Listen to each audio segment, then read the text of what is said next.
செய்திக்கு நேராக கலந்து செல்லலாம். இன்றைய செய்தியை நமக்கு இருக்கிற சகோதரர் ஜோயல் வந்து கொடுக்க முடியாது நினைக்கிறேன்.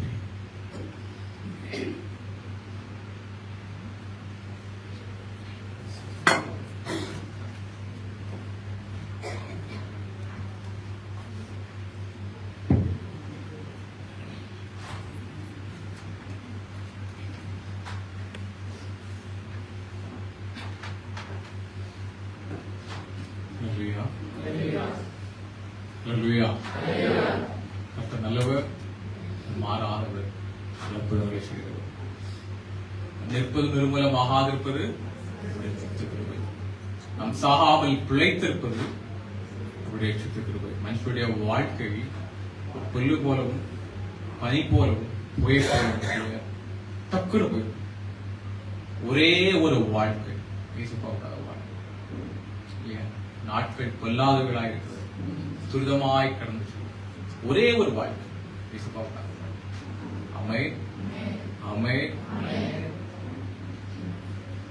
வாசியுங்கள் 2 கொரிந்தியர் 3:17.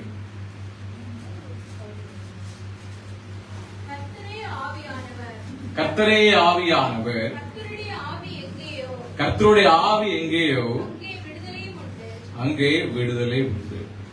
கர்த்தரே ஆவியானவர், கர்த்தருடைய ஆவியானவர் எங்கே உண்டோ அங்கே விடுதலை உண்டு. இந்த வசனத்துடைய பின்புலத்தை நீங்கள் பார்ப்பீர்களானால் அது யாருக்கு எழுதப்பட்டது, யார் மூலமாக எழுதப்பட்டது என்பதை பார்க்க வேண்டும். அப்போஸ்தலனாகிய பவுல் கொரிந்து சபைக்கு எழுதுகிறார். என்ன சொல்கிறார்? கர்த்தரே ஆவியானவர், கர்த்தருடைய ஆவியானவர் எங்கே உண்டோ அங்கே விடுதலை உண்டு சொல்கிறார். இது எப்படி சொல்றாரு அப்படின்னா, அந்த வசனத்திலே அதற்கு முன்பதாய் உள்ள வசனங்களை நீங்கள் பார்ப்பீர்களானால் நம்முடைய பழைய உடன்படிக்கை தேவனாகிய கர்த்தரால் கையினால் எழுதி மோசையின் மூலமாய் கொடுக்கப்பட்டது. அந்த உடன்படிக்கை எழுத்தினால் எழுதப்பட்டது. ஆனால் புதிய உடன்படிக்கையோ உங்கள் சதையாகிய சரீரத்தில் எழுதப்பட்டிருக்கிறது, தேவனுடைய ஆவியினால் எழுதப்பட்டிருக்கிறது என்று இந்த மனுஷன் அந்த கொரிந்து சபைக்கு சொல்கிறார். எழுத்து கொல்லும், ஆவியோ உயிர்ப்பிக்கும். ஆகவே இந்த புதிய உடன்படிக்கை ஆவியானவரின் அடையாளமாக இருக்கிறது சொல்கிறார்.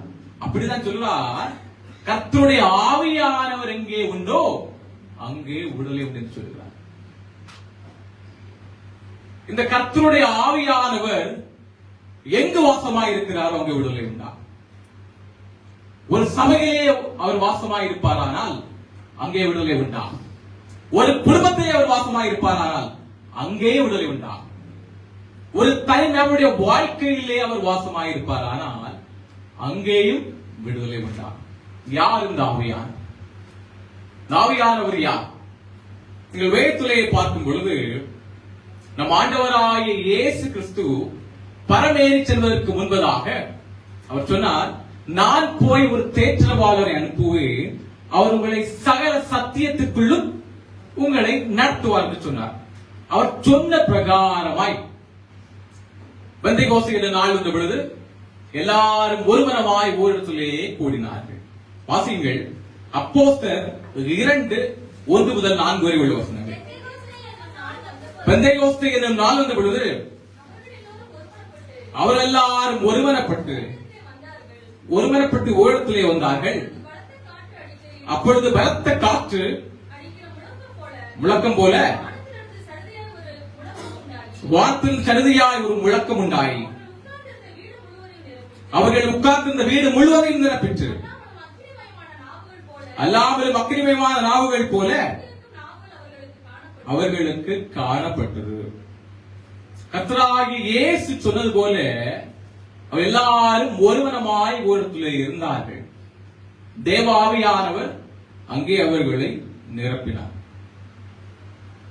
இந்த ஆவியானவர் அவர் ஒரு தேற்றவாளர், அப்படிதானே? அப்ப அந்த ஆவியானுடைய தொடக்கம் அங்குதான் இந்த அப்போஸ்தலர் நாட்களிலே தொடங்கப்படுகிறது. அவர் ஒரு தேற்றவாளர், அவர் ஒரு மென்மையானவர், அவர் பாவத்தை கண்டித்து உணர்த்துகிறவர், அவர் நமக்காய் நம்மை கைவிடாத தெய்வம். ஹல்லேலூயா. அவரை குறித்து சொல்ல வேண்டுமானால் இந்த திருத்துவத்திலே மூன்றாவது நபராக இருக்கிறார். அவர் இல்லைன்னா நம்மவே இல்லை. அவர் இல்லைன்னா இந்த சபை இல்லை. புதுக்கிருபை தேவ சபை என்ற வார்த்தையிலே இருக்கிறது. தேவ ஆவியார் என்று இருக்கிறது. அவர் இல்லைன்னு சொன்னா நாம எல்லாம் இல்லை. அப்படிதானே? கர்த்தருடைய ஆவியானவர் எங்கே உண்டோ அங்கே விடுதலை உண்டு. இந்த ஆவியானவர் ஒரு மனுஷனுக்குள்ள அவர் வாசமாக இருந்தார் சொன்னா அந்த மனுஷனை அப்படியே ஒரு விடுதலை வரும். அவர் ஒரு நோயாளியா இருப்பார், ஆனால் அந்த நோயிலிருந்து தெய்வம் விடுதலை தருவார். அவர் ஞானம் இல்லாதவனாக இருந்தால் அவரை ஞானவாணியாக அவர் மாற்றுவார். அவன் எங்கெல்லாம் குறைச்சல் உள்ளவனாக இருக்கிறானோ அங்கெல்லாம் அந்த தேவ ஆவியானவர் வாழ்க்கையிலே இடைப்பட்டால் அவனுடைய பிரச்சனை எல்லாம் மாற்றப்படுவார். கர்த்தரால் எல்லாம் ஆகும். ஒருவேளை ஒரு பயப்படுகிறவனா இருக்கலாம், தெய்வம் அவனை தைரியசாலியாய் மாற்றுவார். அப்படி இந்த ஆவியானவர் ஒருவருடைய வாழ்க்கையிலே கிரியை செய்தால் அங்கு அற்புதங்கள் நடக்கும். அவன் வாழ்வு மாறும், அவன் சூழ்நிலை மாறும், அப்படியே மாறிடுவான். ஒருவன் கிறிஸ்துக்குள் இருந்தால் பழங்கள் எல்லாம் ஒழிந்து போகின, எல்லாம் புதிவேளாகின, எல்லாம் புதிவேளாக மாறும். உங்க வாழ்க்கை, நடை, உடை, பாவனை எல்லாம் மாறும். எல்லாம் கர்த்தருக்காய் மாறும், கர்த்தருக்கு ஏற்றபடி மாறும். நீங்க வேதத்துல ஒரு மனுஷனை நீங்க பாத்தீங்க அப்படின்னா அவனை ஊரெல்லாம் சொல்லிச்சு, அவனை நீ ஒண்ணுக்கு உதவாதவன், நீ ஞானம் இல்லாதவன், நீ அறிவு இல்லாதவன், நீ பயப்படுகிறவன், நீ பயம் இல்லாதவன், நீ தோர்ந்து போன என்று ஒருவனை பார்த்து சொன்னது. அந்த மனுஷன் எப்பொழுது தேவ ஆவியை பெற்றானோ அவன் அப்படியே மாறினான். வாழ்க்கை மாறினது, நிலைமைகள் எல்லாம் மாறினது. நீங்கள் வேதத்திலே வாசியுங்கள். அப்போஸ்தலர் 4:13 வசனத்தை வாசியுங்கள். பேதுருவும் யோவானும் பேசுகிற தைரியத்தை அவர்கள் கண்டு அவர்கள் படிப்பறியாதவர்கள் என்றும் பேதமை உள்ளவர்கள் என்றும் அறிந்தபடியினால் அவர்கள் படிப்பறிவில்லாதவர்களும் பேதமை உள்ளவர்களும், ஞானம் இல்ல, அறிவு இல்ல, பெரிய எஜுகேஷன் ஒண்ணு இல்ல, குவாலிபிகேஷன் ஒண்ணு எல்லாம் இல்ல, சாதாரண படிப்பறிவு இல்லாத சாதாரண மீனவர்கள், பெரிய யூனிவர்சிட்டி படிப்பு எல்லாம் இல்ல, சாதாரணமானவர்கள். இந்த உலகம் எல்லாம் அவரை பார்த்து அப்படிதான் சொன்னது. அந்த கால பெரிய பெரிய லாஸ் எல்லாம் அப்படி எக்ஸ்பர்ட் எல்லாம் இருந்தாங்க. அவர்களை பார்த்து சொன்னார்கள் படிப்பறிவு இல்லாமல் என்று சொன்னார்கள். ஆனா இவர்கள் எப்பொழுது தேவ ஆவியை பெற்றார்களோ வாழ்வு மாறினது, அவருடைய நிலைமை எல்லாம் மாறினது. கர்த்தருக்காய் வைராக்கியம் உள்ளவர்களாய் மாறினார்கள். வாசியுங்கள். அதே அப்போஸ்தலர் 3,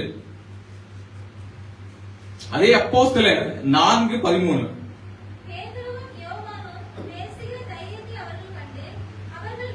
மன்னிக்கணும், அதே அதிகாரத்துல நான் எழுத மறந்துட்டேன். அதே அதிகாரத்துல ஃபர்ஸ்ட் வசனம், அந்த ஃபர்ஸ்ட் படிக்க பார்க்கலாம். இல்ல, அந்த அதிகாரத்துல பேதுருவும் யோவானும் வந்து எங்க போறாங்க? ஆலயத்துக்கு போறாங்க. அதை படிங்க. பிச்சை கேட்டான், எங்களை நோக்கி பார். அவனிடத்தில் ஏதாவது கிடைக்கும் என்று நோக்கி பார்த்தார். அப்பொழுது பேதுரு, வெள்ளியும் பொன்னும் இடத்தில் இல்லை, இடத்தில் உள்ளதை உனக்கு தருகிறேன், நசரேயனாகிய இயேசு கிறிஸ்து நாமத்தில் எழுப்பி நடந்து சொன்னான். கைகளும் கால்களும் பலம் கொண்டது. அவனை துள்ளி குளித்து எதிர் நடந்தான். ஞானம் இல்லாதவன், அறிவில்லாதவன், பலம் இல்லாதவன், சுகமில்லாதவன் கர்த்தருடைய ஆவியை பெற்றான். வாழ்வு மாறினது. அவன் என்ன செய்தான்? ஒரு சப்பானிய நடக்க செய்தான். ஆமென், ஆமென். அவருடைய கைகளும் கால்களும் கதவுகளும் இந்த வெள்ளி பொண்ணு இல்லப்பா, அதை பார்க்கலும் மென்மையான அதை பார்க்கிலும் வல்லமை உள்ள கர்த்தருடைய ஆவி இடத்தில் உள்ளது. அந்த ஆவி உன்னை நடக்க செய்யும். அந்த ஆவி உன்னை பயன் கொள்ள செய்யும். அந்த ஆவி உன்னை உருவாக்கும். அந்த ஆவி உன்னை வழி நடத்தும். அந்த ஆவி கர்த்தருக்கு பிரியமான பாதையிலே, பாவமில்லாத வாழ்விலே உன்னை நடத்தும். ஹல்லேலூயா, ஹல்லேலூயா. யாராவது உங்களை மேன்மை இல்லாம இவங்க ஒண்ணுக்கு உதவான்னு சொல்லியிருக்காங்களா? தேவாவியை பெற்றுக் கொள்ளுங்கள். உங்களே சொல்லுகிறேன், உங்களுக்கு பேச பேச சாமர்த்தியம் இல்லையா? திக்குவாய் மந்தனா உள்ளவர்களா இருக்கிறீர்களோ, பயப்படாதீர்கள். தேவாவியை பெற்றுக் கொள்ளுங்கள். உங்கள் வாழ்க்கை மாறும். ஒருவரும் எதிர்த்து பேச கூடாத அளவுக்குள்ள ஞாபகத்தை கொடுத்து தருவார். இங்க பெல்லி கிரகாம் அப்படிங்கிற ஒரு பெரிய எவாஞ்சலிஸ்ட் கேள்விப்பட்டிருப்பீங்க இல்லையா? இந்த எவாஞ்சலிஸ்ட் ஊழியம் செய்யும் பொழுது அவருடைய சபகாலத்தில் பல ஊழியர்கள் இருந்தார்கள். எல்லாரும் பயங்கரமா இன்டெலிஜென்டா பிரசங்கம் பண்றவளா இருந்தார்கள்.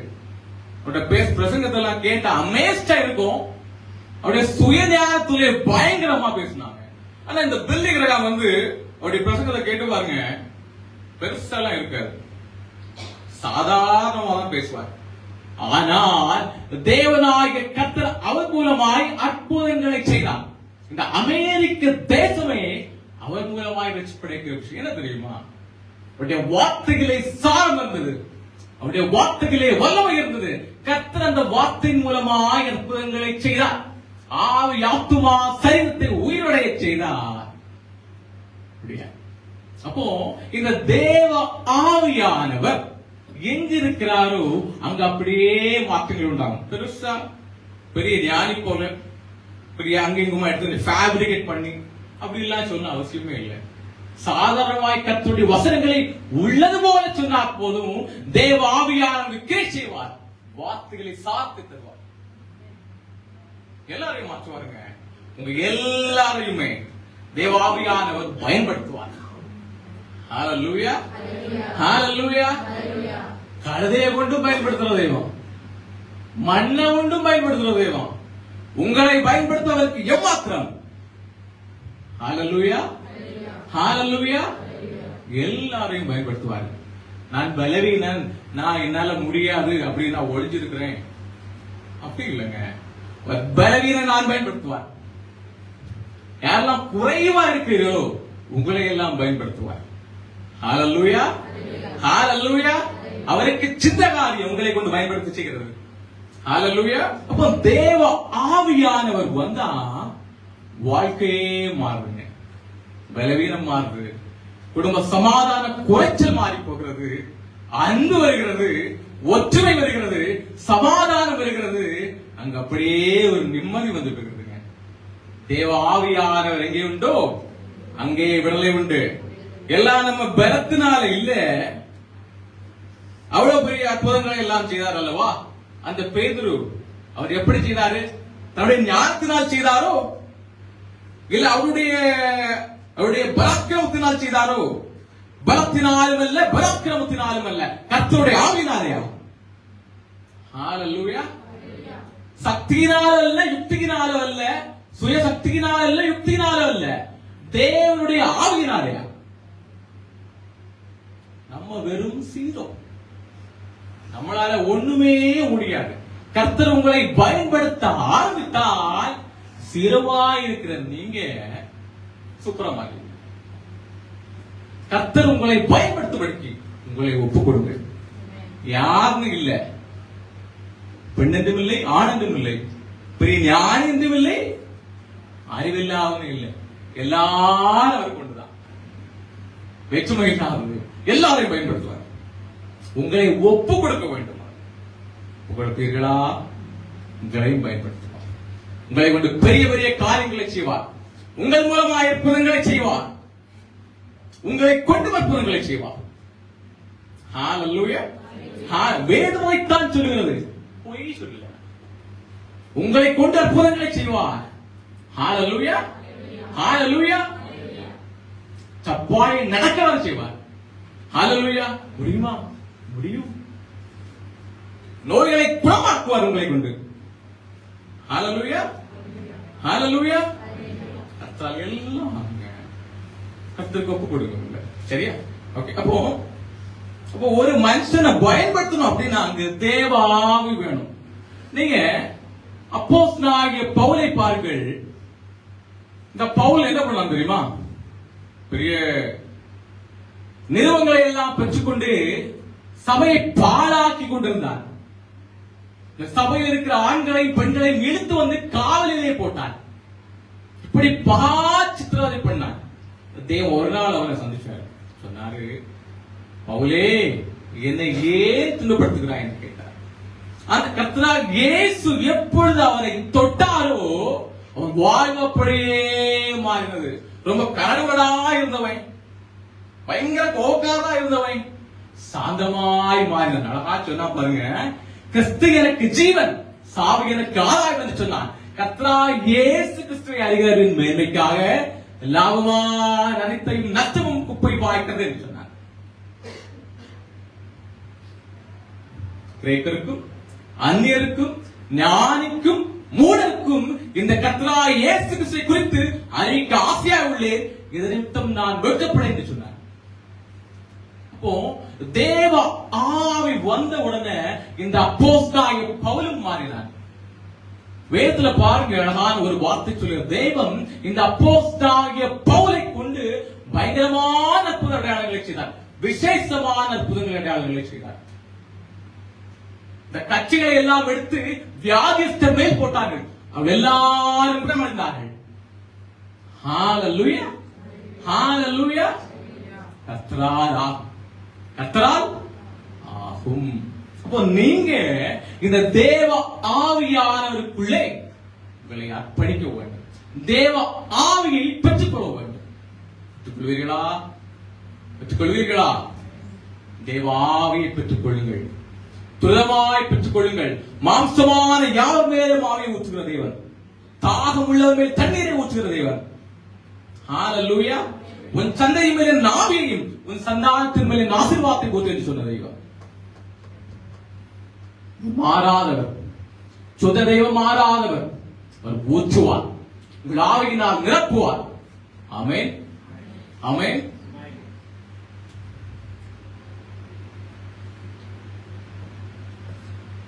இந்த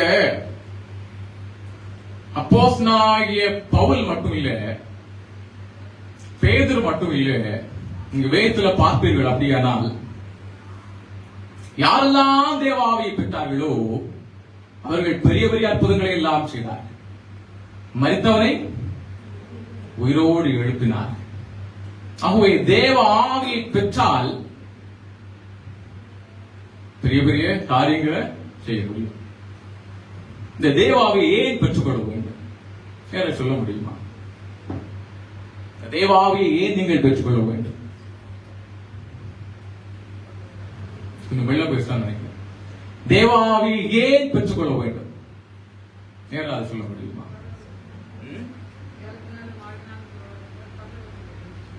பாயிண்ட். வேற ஒருவன் ஜலத்தினாலும் ஆவியினாலும் பிராவிட்டால் பரலோக ராஜ்யம் பிரவேசிக்க முடியும். அதனால் தேவ ஆவியை பெற்றுக்கொள்ள வேண்டும். தேவ ஆவி எதனால் பெற்றுக்கொள்ள வேண்டும் சொல்றேன் கேளு. வாசியுங்கள். ரோமர், அப்போஸ்தலனாகிய பவுல் ரோமருக்கு எழுதிய நிருபம் 8ஆம் அதிகாரம் 9ஆம் வசனம். தேவனுடைய ஆவி உங்களில் வாசமாயிருந்தால் நீங்கள் மாம்சத்திற்கு உட்பட்டவர்களாய் இராமல் ஆவிக்குட்பட்டவர்களாய் இருப்பீர்கள். கிறிஸ்துவின் ஆவி இல்லாதவன் அவருடையவன் அல்ல. கிறிஸ்துவின் ஆவி இல்லாதவன் அவருடையவன் அல்ல. பெரிய வெள்ளை சொல்லியமா ட்ரெஸ் போட்டுக்கலாம், கிறிஸ்தவன் இந்த பெயருடையவனாக இருக்கிறார். பல வருஷமா சர்ச்சைக்கு வந்து இருக்கலாம், ஆனா தேவ ஆவி இல்லாதவன் அவருடையவன் அல்ல. ஆவி இல்லைன்னா நீங்க அவருடைய ஆளே இல்லை. இப்போ இந்த பேட்டர்னிக் டெஸ்ட் சொல்லுவாங்க, டிஎன்ஏ டெஸ்ட் சொல்லுவாங்க. அப்படின்னா ஒரு தாய் இன்னார்தான் தாய் தகப்பு அப்படின்னு கன்ஃபார்ம் பண்ண முடியும் ஒரு டெஸ்ட். இந்த தாய் தகப்பல் இருந்து குரோமோசோம் அப்படியே வந்து ஜெனடிக் ஃபார்ம் ஆகும். அதை போலதான் நீங்கள் அவருக்கு பிள்ளைகளால் இருக்கிறீர்கள் என்பதற்கு அடையாளமே அவருடைய ஆவிதான். நீங்கள் அப்பா பிதா என்று கூப்பிடப்பட்டதாக புத்திர சுவிகாரத்து ஆவியை பெற்றிருக்கிறீர்கள் என்று வேதம் சொல்கிறது. அப்போ இந்த ஆவி நீங்க அவருக்கு பிள்ளை என்பதற்கு அடையாளமே இந்த ஆவிதான். இப்போ இந்த ஆவி இல்லாதவன் அவருடைய அல்ல. இல்லாத அப்ப யாரு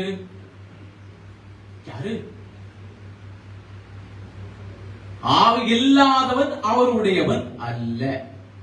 அப்ப இந்த ஆவி இல்லைன்னா நீங்க அவருடைய இல்ல. மனுஷனுக்குள்ள ஆவி இருக்கிறவன் ஒரு மனுஷனுக்கு ஆவியை அறியணும் அப்படின்னா மனுஷ ஆவி தேவை. இப்ப தேவ ஆவி அறிய வேண்டுமா? தேவ ஆவி பெற்றிருக்க வேண்டும். வேதம் வைத்தான் சொல்லுகிறது. ஒரு மனுஷனுக்கு ஆவிய அறியணும்னு சொன்னா மனுஷ ஆவி வேணும். அதுபோல தேவ ஆவி அறிய வேண்டுமா? தேவ ஆவியை பெற்றுக்கொள்ள வேண்டும். இந்த தேவ ஆவியை நீங்க பெற்றுக் கொண்டாதான் போதிக்கிறவன் அவன் தேவ ஆவியை பெற்றவனா இல்ல தேவ ஆவியினால் போதிக்கிறான் என்று உணர்ந்து கொள்ள வேண்டுமானால் உங்களுக்கு தேவ ஆவி வேணும். நீங்க தேவ ஆவியை பெற்றாதான் நான் தேவ ஆவியை பெற்றவனா என்பதை நீங்கள் உணர்ந்து கொள்ள முடியும். அல்லது உங்களால் உணர்ந்து கொள்ள முடியாது. வஞ்சிக்கப்படுவீர்கள்.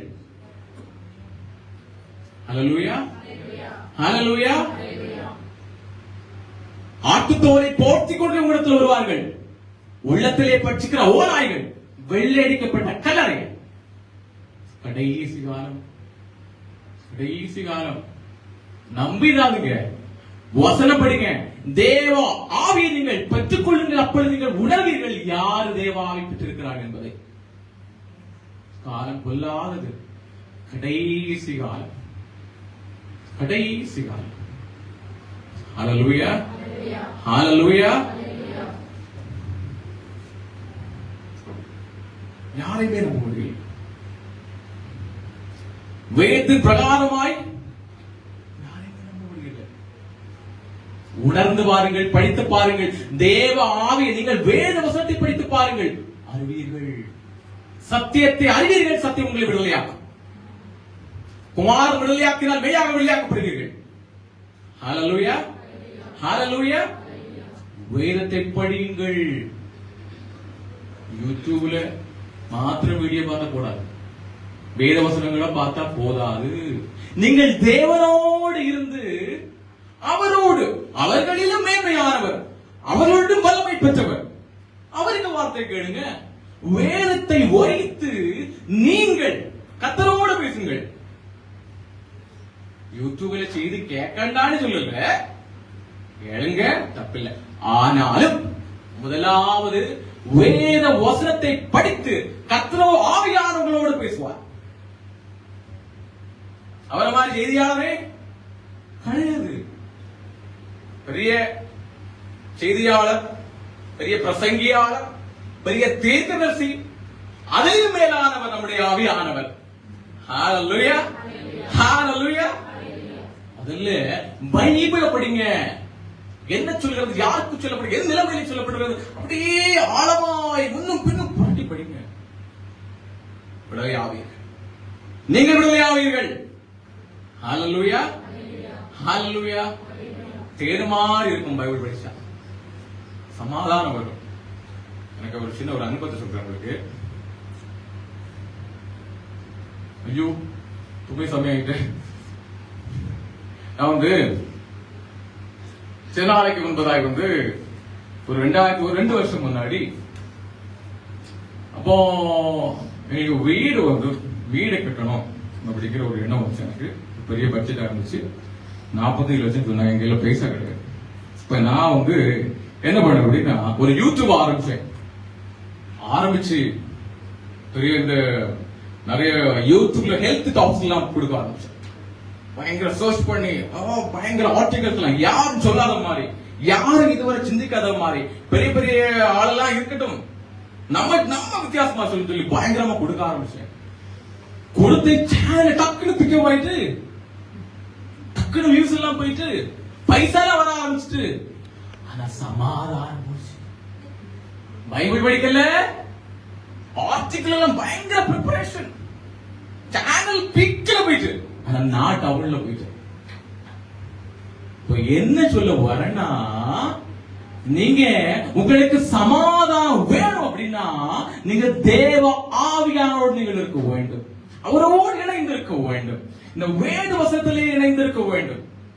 ஹalleluya, ஹalleluya. உலக மாயையில் எல்லாம் உங்க சிந்தைகளை செலுத்தாதீர்கள். ஹalleluya. கர்த்தரோடு இருங்கள், உடைய வசனத்தோடு இருங்கள். ஹalleluya, ஹalleluya. அப்போ தேவ ஆவியை நீங்கள் பெற்றுக்கொண்டாதான் அவருடைய பிள்ளைகள் அல்லவா? அப்போ தேவ ஆவியை பெற்றுக்கொண்டாதான் யார் பிரசங்கிக்க அப்படிங்கறத உணர முடியும். ஹalleluya. வஞ்சிக்கப்படாமல் இருப்பதற்காக சொல்கிறேன். வாசியுங்கள் ரோமர் 8:1. ஆனபடியால் கிறிஸ்து இயேசுவுக்குட்பட்டவர்களாய் இருந்து மாம்சத்தின்படி நடவாமல் ஆவியின்படியே நடக்கிறவர்களுக்கு ஆக்கினை தீர்ப்பு இல்லை. அதே என்ன வசனம் சொல்லுது பாருங்க.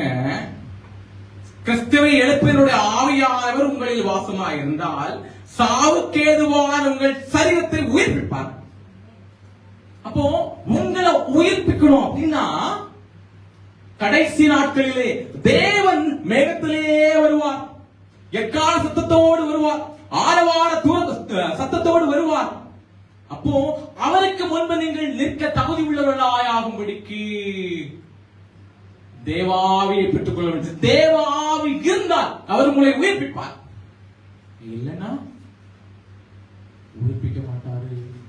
நீங்க அவருடைய ஆளு இல்ல, அப்ப எப்படி உங்களை உயிர்ப்பிக்க முடியும்? தேவாவியை பெற்றுக் கொள்ளுங்கள். பரலோக ராஜ்யம் போணுமா வேண்டாமா? போணும். தேவாவியை பெற்றுக் கொள்ளுங்க. ஹalleluya. நீங்க அவருடைய பிள்ளைகள். பரலோக ராஜ்யம் போனா அப்பா, நம்ம அப்பா தொட்டு தொட்டு பார்ப்பேன். அவரை தொட்டு தொட்டு பார்க்கலாம், தொட்டு தொட்டு இசப்பாவ. ஹalleluya. அப்போ பரலோக ராஜ்யம் நீங்கள் செல்ல வேண்டுமானால் தேவாவியை பெற்றிருக்க வேண்டும். தேவாவி இல்லைன்னா போக முடியாது. கடைசி காலம் தேவன் துரிதமாய் வருவார். அன்னை வர்ஷிப்ல சொன்னாங்க, கடைசி காலம் தேவன் சீக்கிரமாய் வருவார். நாட்கள் சமீபித்துக் கொண்டிருக்கிறது, காலங்கள் எல்லாம் நிறைவேறி கொண்டிருக்கிறது. தேவன் துரிதமாய் வருவார். தேவாவி இல்லை என்று சொன்னால் நீங்கள் பரலோக ராஜ்யம் சொல்ல முடியாது. தேவாவை துரிதமாய் பெற்றுக் கொள்ளுங்கள், காலம் சுயமாய் இருக்கிறது. ஹalleluya, ஹalleluya. சீக்கிரம் பெற்றுக் கொள்ளுங்கள். மானானது நீரோடு வாஞ்சிக்கிறது போல வாஞ்சிக்கள் பெற்றுக்கொள்வீர்கள். தேவாவை எப்படி நீங்க பெற்றுக்கொள்வீங்க? பெற்றுக்கொள்ளணும். எப்படி நீங்கள் தேவாவியை பெற்றுக்கொள்வீர்கள்?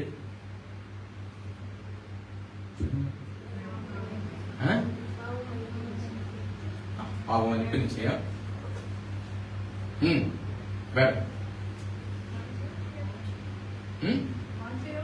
வாஞ்சையோடு. நல்ல பாயிண்ட் தான். தேவ ஆவியானவரை ரிசீவ் பெற்றுக்கொள். பெற்றுக்கொள்வீங்களா? நான் உங்களை சொல்றேன், ரிசீவ் பெற்றுக்கொள். பெற்றுக்கொள்றீங்களா? இன்னும் மன்னிக்கணும், கொஞ்சம் கடுமையா இருக்கோ? பேசணும் நினைக்கிறேன். உள்ளதை உள்ளபடி பேச வேண்டும், சத்தியத்தை சத்தியமாய் பேச வேண்டும். இப்படி சொன்னா கிடைச்சிருமா? தேவாவி கிடைச்சிருமா? ஹalleluya. அப்போ தேவாவியை நீங்கள் பெற்றுக்கொள்ள வேண்டுமா? என்ன செய்ய வேண்டும்? ஆண்டவர் சொன்னாரு, நான் போய் இயேசு கிறிஸ்து, நான் போய் ஒரு தேற்றவாளரை அனுப்புவேன், அவர் உங்களை சகல சத்தியத்துக்குள் நடத்துவார். நான் உங்களுக்கு போய்த்தவரை எல்லாம் உங்களுக்கு நினைப்பூட்டுவார் சொன்னார். அப்படியானா தேவ ஆவியானவர் உங்களை நினைப்பூட்டுகிறவர். கர்த்தராகிய இயேசு கிறிஸ்து என்ன சொன்னாரோ, சொன்ன வசனங்களையும் வார்த்தைகளையும் தீர்க்கதரிசனங்களையும் நினைப்பூட்டுகிறவர் தான் தேவ ஆவியானவர். அப்போ தேவ ஆவியானவர் உங்களுக்குள்ளே கிரியை செய்ய வேண்டுமானால் அங்க என்ன வேணும்? வசனம் வேணும். வசனம் இல்லைன்னு சொன்னா அதுதான் ஓமே சொன்னாரு. என்னாரு? கொஞ்சம் கற்பாறையில விழுந்தது, முச்செடியிலே விழுந்தது, எங்க நல்ல நிலத்தில விழுந்ததோ அவைகள் பலன் கொடுத்து வேண்டும் சொன்னது. அப்போ எங்கு வசனம் இருக்கிறதோ அங்குதான் தேவாவியானவர் கிரியை செய்வார். எந்த நிலத்திலே வசனம் இருக்கிறதோ, விதை இருக்கோ, அங்குதான் தேவாவியானவர் கிரியை செய்வார். இந்த விதை வளரணும் அப்படின்னா தண்ணீராகிய ஆவியானவர் தேவை. அப்போதான் அப்படியே அந்த விதை வளர்ந்து மரமாய் செடிகளாய் மரம் வளர்ந்து கனியை கொடுக்கும். ஹல்லேலூயா, ஹல்லேலூயா. அப்போ தேவ ஆவியை நீங்கள் பெற்றுக்கொள்ள வேண்டுமானால் உங்களுக்குள் வசனம் வேண்டும். நீங்க சின்ன ஒரு தப்பான காரியங்கள் செய்ய போறீங்க, அவர் உள்ளே இருந்து சொல்லுவாரு, உங்களுக்குள்ளே வசனம் இருக்கிறது, பிசாசு கொள்ளை கொண்டு போகாமல் வசனம் உங்களுக்குள்ளே இருக்கிறது. இப்போ தேவ ஆவியான வசனம் மூலமாக உங்களுக்கு செய்வார். செய்யாதே, போவாதே, கால்கள் நேராய் நடக்க கிடவது, உன் கண் நேராய் இருக்கட்டும் சொல்லுவார். இப்ப வசனம் இல்லை என்று சொன்னால் தேவாவியான கிரியை செய்ய முடியுமா? முடியாது. அப்போ அந்த தேவ ஆவியானவர் கர்த்தராகிய இயேசு கிறிஸ்து சொன்னார், உங்கள் வசனங்களை நிறைவேற்றுவார் என்று சொன்னார். அப்போ தேவ ஆவியானவர்களுக்குள் கிரியை செய்ய வேண்டுமானால் வசனம் தேவை. பெரிய சத்தியம், ஆழமான சத்தியம், நான் படிச்சு ஆராய்ந்த சத்தியம். முன்னும் பின்னும் புரட்டி பாருங்க, 100% கருத்து. இந்த சத்தியத்துக்கு மாற்றே இல்லை. முன்னும் பின்னும் புரட்டி வாசித்து பாருங்கள், இந்த சத்தியம் மாறாது. இப்படிதான் தேவாவியை பெற்றுக் கொள்ளணும். பெரிய அக்கினி எல்லாம் கொளுத்தி வச்சா தேவாவி வந்துருமா? அக்கினியை கொளுத்தி வச்சு ஒரு மாயாஜாலத்தை காட்டுகிறார்கள். ஒரு மாயாஜாலம். சொன்னேன், வெள்ளடிக்கப்பட்ட கதைகள் என்று சொன்னேன். தேவாவி ஆழமாய் ஆழமாய். ஒரு நல்ல டாக்டர் யார் தெரியுமா? ஒரு காய்ச்சல் என்ன அப்படி பேசணுமா? தொண்டை வலி வருவா, என்ன அப்படி மருந்து? அப்படி இல்ல, காய்ச்சல் எதுனா வந்தது ஹிஸ்டரி கலெக்ட் பண்ணி அந்த பேக்ரவுண்ட பார்த்து எதுனால கண்டுபிடிக்கணும். தண்ணி வரலன்னு சொல்லி பைப் அடிச்சு உடைக்கணுமா, தண்ணி டேங்கர் வாங்கணுமா? டேங்கர் வாங்கணும். அப்போ முதல்ல பிரச்சனை எங்க இருக்கு? அப்போ ஆழமாய் போய் சொல்ல வேண்டும். ஹல்லேலூயா. வெள்ளையடிக்கப்பட்ட கல்லறையாய் இருக்கக்கூடாது. ஹல்லேலூயா. அப்போ தேவ ஆவியை நீங்கள் பெற்றுக்கொள்ள வேண்டுமானால் ஹல்லேலூயா சத்தியத்தை அறியணுங்க. ஹல்லேலூயா, ஹல்லேலூயா. அப்ப அப்படிதான் வசனம் இருந்தாதான் தேவ ஆவியானவர் பேசுவார். இதுக்கு ஒரு ஆதாரமாய் நான் ரொம்ப அந்த வசனத்தை நான் தியானிச்சுட்டு இருக்கும்போது எனக்கு அப்போ இதுக்கு ஆதாரம் எங்க அப்படின்னு தெரிஞ்சுட்டு இருக்கும்போது டக்குனு மனசுல என்னோடு பேச வார்த்தை இதுக்கு ஆதாரமாய் ஒரு வசனம் சொல்கிறேன் பாருங்க. வாசியுங்கள். எசேக்கியேல் 37 3-5 வரை படிங்கள். டக்குனு பேசுறாங்க. அவர் என்னை நோக்கி, மனுபுத்திரனே, இந்த எலும்புகள் உயிரடையுமா என்று கேட்டார். அதற்கு நான், கர்த்தராகிய ஆண்டவரே, தேவரீர் அறிவீர் என்றேன். அப்பொழுது அவர், நீ இந்த எலும்புகளை குறித்து தீர்க்க தரிசனம் உரை, வார்த்தை உரை, வசனத்தை உரை, அவைகளை பார்த்து சொல்ல வேண்டியது என்னவென்றால், உலர்ந்த எலும்புகளே, கர்த்தருடைய வார்த்தையை கேளுங்கள். வார்த்தை கேளுங்கள். கர்த்தராகிய ஆண்டவர் எலும்புகளை நோக்கி, இதோ அப்பொழுது நான் உங்களுக்குள்ள ஆவியை பிரவேசிப்பேன், அப்பொழுது உயிரடைவீர்கள். ஹல்லேலூயா, ஹல்லேலூயா.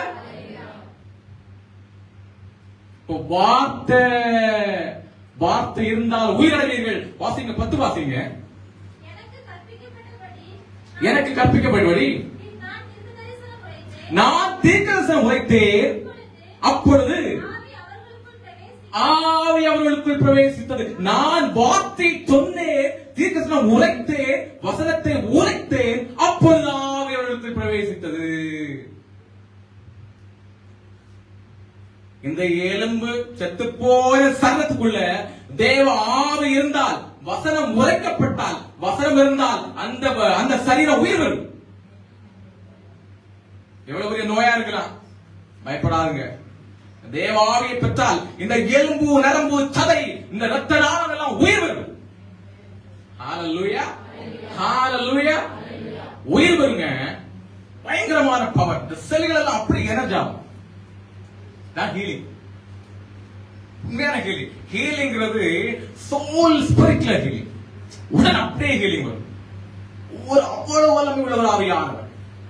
ஒரு செல்கள் அப்படியே, இந்த செல்கள் செல்கள்னால தான் பாடி ஃபார்ம் ஆயிருக்கு. இந்த செல்கள் எல்லாம் உயிர் வர வேண்டுமானால் தேவ ஆவி எவ்வளவு பவர், பயங்கரமான வல்லமையுள்ள தேவ ஆவியாரை பெற்றுக்கொண்டால் செல்கள் எல்லாம் உயிரடையும். ஹalleluya, ஹalleluya. அப்ப தேவ ஆவி இருந்தால் நீங்கள் உயிரடைவீர்கள்.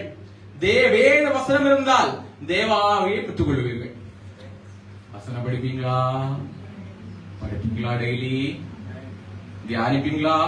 ஒரு வசனம் படிச்சா நடக்கும் போதும் போகும்போதும் என்ன சொல்லுது, எப்படி சொல்லுது, இப்ப என்ன, அதை தியானித்துக் கொண்டே இருக்க வேண்டும்.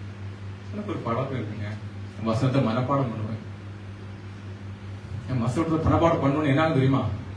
உண்மையா சொல்றேங்க, அப்படியே பண்ண என் பிரெயின்ல ஞாபக சக்தி கூடுது. நான் உணர்ந்தேன். ஒரு வசனம் டெய்லி ஒரு வசனம் படிச்சு பாருங்க. அது மனப்பாடம் பண்ணி அப்படியே நீங்க தியானித்துக் கொண்டிருங்கள். உங்கள் உயிர், உங்கள் சரீரம் உயிர் வரும், ஆற்றல் வரும். ஹalleluya, ஹalleluya. செய்வீங்களா? செய்வீங்களா? அந்த சகோதரனாய் கேட்கிறேன், செய்வீங்களா? சரியா? அப்போ நீங்க தேவ ஆவியை பெறணும் அப்படின்னா வசனம் வேணும். தேவ ஆவியை பெற்றா என்ன ஆகும் தெரியுமா? தேவ ஆவியை பெற்றுட்டீங்க, நீங்க வசனம் எல்லாம் படிச்சாச்சு. தேவ ஆவியை தேவன் உங்களுக்கு தந்தார். என்ன ஆகும் தெரியுமா? தேவ ஆவியை பெற்றுக்கொண்ட என்ன ஆகும் தெரியுமா? என்ன ஆகும் தெரியுமா? நீங்கள் அவரை போல மாறுவீர்கள். இயேசுவா போல பேசுவீங்க, சாந்தமா இருப்பீங்க, நன்மை செய்கிறவராகவே சுற்றித் திரிந்தார். ஹalleluya. எளியவர்களை, சின்னவர்களை நோக்கி பார்த்தார். ஹalleluya. யாரெல்லாம் ரொம்ப துக்கப்பட்டு விசனப்பட்டு பாடா இருந்தார்களோ, பலவீனர்களா இருந்தார்களோ, யாரெல்லாம் கைவிடப்பட்டார்களோ அவர்களை எல்லாம் தேற்றினார். கர்த்தருடைய ஆவி வரும்பொழுது நீங்கள் பலனடைந்து யூதேயாவிலும் சமாரியாவிலும் உலகத்தின் கடைசி பரியந்தம் சாட்சிகளாயிருப்பீர்கள். அவரை போல மாறுவீங்க. அவருக்கு பிள்ளை இல்லையா? நீங்க அவரை போல மாறுவீங்க. உங்க பிரசங்க எல்லாம் அவரை போலதான் இருக்கும். இந்த நாள் இத்தனாம் தேதி அப்படி எல்லாம் இல்லை. வசனம் என்ன சொல்கிறதோ அன்பாயிரு, பொறுமையாயிரு, இரக்கம் உள்ளவனாயிரு. இயேசுபாக்கு பிரசங்கம் பாருங்க, எல்லா ஆவின் கனிகளை உள்ளடக்கியதா இருக்கும். ஹalleluya. அவரை போல மாறுவீர்கள். அப்பதான் நீங்க அவருடைய புள்ள, அவருடைய சம்பத்து, அவருடைய மகன். ஹalleluya, ஹalleluya. அப்போ அவரை போல மாறுவீர்கள். மாறினா என்ன ஆகும் தெரியுமா? அவருக்குள்ள எல்லாம் உங்களுக்கு பொண்ணு வெள்ளியும் அவருடையது. பெருசா பெரிய அப்படி வேணும், கார் வேணும், அப்படி எல்லாம் நீங்க கேட்கணும் அவசியமே இல்லை. கேட்கணும் அவசியம் இல்லை. உங்களுக்கு வேணுமா கேளுங்க, கேட்கறது தப்பு இல்லை. கேட்கணும் அவசியம் இல்லை. முதலாவது தேவனுடைய ராஜ்யத்தை, அவருடைய நீதியை தேடுங்கள், அப்பொழுது இவைகளெல்லாம் உங்களுக்கு கூட கொடுக்கப்படும். ஹalleluya, ஹalleluya. பொன்னும் வெள்ளியும் அவருடையது, சகலம் அவர் மூலமாய் உண்டாயிற்று. உண்டானது அவரே அல்லாமல் வேறொருவரால் உண்டாகப்படவில்லை. ஹalleluya. எவரையும் பயப்படுத்தவும் எவரையும் மேன்மைப்படுத்தவும் அவருடைய கர்த்தினாலா. ஹalleluya. எல்லாவருடையது. அப்ப நீங்க அவருடைய பிள்ளையானா சுதந்திரவாளியாய் மாறுவீர்கள். சம்பத்தாய் மாறுவீர்கள், அவருடையவர்களாய் மாறுவீர்கள்.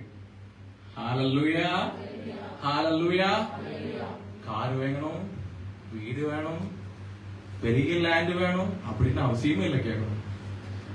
உண்மையா சொல்லுவேன், நான் பிறந்து வளர்ந்து சின்ன வயசுல அறிவில்லாம அப்பா அம்மா சொல்லிக் கொடுத்த நல்லவர்களை கேட்டுக்கலாம். ஒரு நாள் கிட்ட கேட்டாரு, ஆனால் நான் கேட்டதில்லை, ஆனா எல்லாம் அப்படி தானாலே வரும். உண்மையாய் பெருமையா சொல்றேன் நினைக்காங்க, சத்தியத்தை சொல்லுகிறேன். அல்லேலூயா. ஆசீர்வாதங்கள் உங்களை தேடி வரும். கர்த்தருடைய ஆசீர்வாதம் ஐஸ்வர்யத்தை தரும். அவர் அதனோடு கூட வேதனையை கூட்டார். ஹalleluya, ஹalleluya. அங்க 50 சொன்னாங்க, 50 ஆயிட்டு முடிச்சிருவோமா? சரியா? சரி, முடிச்சிருவோம். தேவ ஆவியை பெற்றுக் கொள்ளுங்கள். சரியா? பெற்றுக்கொள்வீர்களா? பெற்றுக்கொள்வீர்களா? கடைசி காலம் கொள்ளாது. சீக்கிரமா ஏசப்பா வருவாங்க. நம்ம ஏசப்பா நம்மளை உண்டாக்கினவங்க. ஏசப்பா சீக்கிரம் மேகமேதிலே வருவார். உடைய புத்திரர்கள் எல்லாம் அவரை காண்பார்கள், கோத்திரங்கள் எல்லாம் கண்டு புலம்புவார்கள். சீக்கிரம் வருவாங்க ஏசப்பா, சீக்கிரம் வருவாங்க. உங்களை தயார்படுத்திக் கொள்ளுங்கள். தேவ ஆவியை பெற்றுக் கொள்ளுங்கள். அப்பொழுது பிழைப்பீர்கள். கர்த்தர் உங்களை ஆசீர்வதிப்பார்.